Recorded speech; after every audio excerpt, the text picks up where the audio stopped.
കേരള വിഷൻ്റെ ഈ വേദിയിൽ വെച്ച് എനിക്ക് തന്ന ഈ ആദരം ഏതൊരു ബഹുമാന ആദരങ്ങൾ കിട്ടുന്നതിനേക്കാൾ കൂടുതൽ വിലമതിക്കുന്നു. ഇത്ര വലിയൊരു പ്ലാറ്റ്ഫോമിൽ നിങ്ങളെല്ലാവരും ചേർന്ന് ഈ സ്നേഹത്തിനാണ് ഏറ്റവും വലിയ വില. അപ്പോൾ ഈ അവാർഡ് കിട്ടുക, പുരസ്കാരങ്ങൾ കിട്ടുക എന്നുള്ളത് ജനങ്ങളുടെ സ്നേഹത്തിന് അതിനേക്കാൾ മേലെ അല്ലാതെ ഈ സ്നേഹമാണ് ഏറ്റവും വലിയ കാര്യം. ആ സ്നേഹത്തിന് മുന്നിൽ ഞാൻ നമസ്കരിക്കുക, കൈകൂപ്പുന്നു. ഈ ആദരവ് ജീവിതത്തിൽ ഒരിക്കലും മറക്കുന്ന ഒരു സുദിനമല്ല. ഇത് ഏറ്റവും നല്ല ഒരു അവാർഡായിട്ട് ഈ ആദരത്തെ ഞാൻ കാണുന്നു. നിങ്ങൾക്ക് എല്ലാ തരത്തിലുള്ള ആയുരാരോഗ്യ സൗഖ്യവും സുഖവും നല്ല അനുഗ്രഹങ്ങളും എല്ലാവർക്കും ഉണ്ടാകട്ടെ എന്ന് പ്രാർത്ഥിക്കുന്നു. നന്ദി, നമസ്കാരം.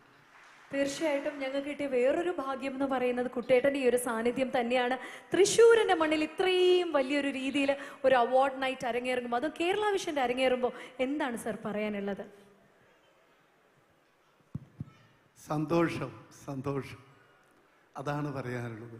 തൃശ്ശൂരിൻ്റെ അഭിമാനമായ സംഗീത ലോകത്തെ ചക്രവർത്തി എന്നുപോലും വിശേഷിപ്പിക്കാൻ പ്രാപ്തമായ വിദ്യാധര മാഷ്, ഈ മാഷ് പറഞ്ഞ പോലെ ഈ ഒരു വലിയ വേദിയിൽ വെച്ച്, വലിയ പ്ലാറ്റ്ഫോമിൽ വെച്ച് ആദരിക്കാൻ കഴിഞ്ഞത് എൻ്റെ ഒരു മഹാഭാഗ്യം.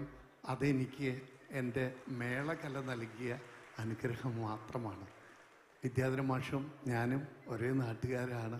ആറാട്ടുപുഴയുടെ അഭിമാനം പെരുവനത്തിൻ്റെ അഭിമാനമാണ്. ഞങ്ങളുടെ ആ സന്തോഷം പങ്കിടുന്നു. സ്വപ്നങ്ങളൊക്കെ പങ്കുവെച്ചുകൊണ്ട് കൽപ്പാന്തകാലത്തോളം പാട്ട് പാടാനും പാടിക്കാനും മാഷ്ക്ക് സാധിക്കട്ടെ.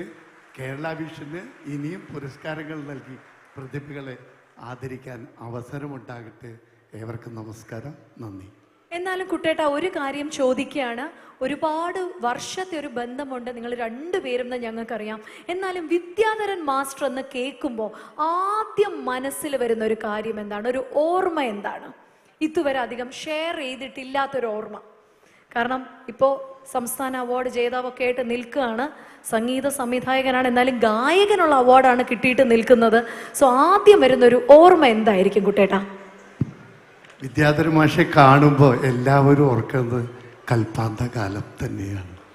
സ്വപ്നങ്ങളൊക്കെയും പങ്കുവയ്ക്കാം എന്ന പാട്ടാണ് ഞാൻ കൂടുതൽ അതിലിഷ്ടപ്പെടുന്നത്. അതേസമയം അമ്പലമില്ലാതെ അൽത്തറയും ചന്ദനം പൂക്കുന്ന പൂന്തോട്ടവും, അങ്ങനെ മാഷയുടെ നിരവധി പാട്ടുകൾ ഓർമ്മ വരും. അതിനേക്കാളൊക്കെ ഓർമ്മയിൽ വരുന്നത് ഹാർമോണിയം പെട്ടിയും വെച്ചുകൊണ്ട് CNN സ്കൂളിൽ കുട്ടികൾക്ക് ഗാനമേളയ്ക്ക് പ്രചോദനമായി മാഷ് സംഗീതം പകർന്ന എൻ്റെ കുട്ടിക്കാലത്തെ ഓർമ്മയാണ്. അതിൽ നിന്ന് തുടങ്ങിയ വളർച്ചയാണ് മാഷെന്ന് ഈ ഉന്നതിയിലെത്തിയിരിക്കുന്നു. തീർച്ചയായിട്ടും ഭയങ്കര ഇമോഷണൽ ഒരു മൊമെൻ്റ് ആണ്. കാരണം ഞാൻ പറഞ്ഞില്ലേ, കേരളം അറിയുന്ന രണ്ട് ലെജൻസ് ആണ് ഈ ഒരു വേദിയിലുള്ളത്. അതുകൊണ്ട് നമ്മുടെ കുട്ടേട്ടന് വേണ്ടി, ഞങ്ങൾക്ക് വേണ്ടിയിട്ട് ആ മഴചാറും ഇടവഴിയിൽ ഒന്ന് പാടാൻ പറ്റുമോ സാറേ? ഞാൻ ഒന്ന് മാസ്റ്ററിനോട് ഞാൻ റിക്വസ്റ്റ് ചെയ്യണം. നല്ലൊരു കൈയടി കൊടുത്താൽ ചിലപ്പോൾ മാസ്റ്റർ നമുക്ക് വേണ്ടി ഒന്ന് അത് മൂളി തരും. പ്ലീസ് മാസ്റ്ററേ. സുഹൃത്തുക്കളെ, ആദ്യമായി